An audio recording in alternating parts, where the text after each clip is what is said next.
सावधान, महाराष्ट्रावर घोंगावतंय मोठे संकट. पुढील 8 दिवस धोक्याचे ठरणार असून वादळी पाऊस राज्यात धुमाकूळ घालणार आहे. संपूर्ण महाराष्ट्र सध्या हाय अलर्टवर असून येणारे 24 तास अत्यंत धोकादायक मानले जात आहेत. भारतीय हवामान विभागाने 30 मार्च ते 4 एप्रिल दरम्यान राज्यात वादळी पावसाचे नवीन सत्र सुरू होण्याचा धडकी भरवणारा अंदाज वर्तवला आहे. या काळात 30 ते 60 किलोमीटर वेगाने वादळी वारे वाहणार आहेत.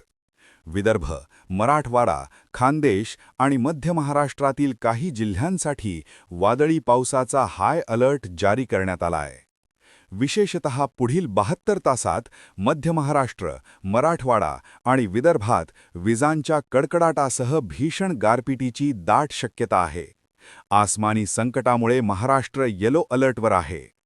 एप्रिलच्या पहिल्याच आठवड्यात भीषण उकाडा, वादळी पाऊस आणि गारपीट असं हे तिहेरी संकट राज्यावर ओढावलं असून नागरिकांनी सतर्क राहण्याचे आवाहन करण्यात आले आहे. Bureau report, Jamkhed times.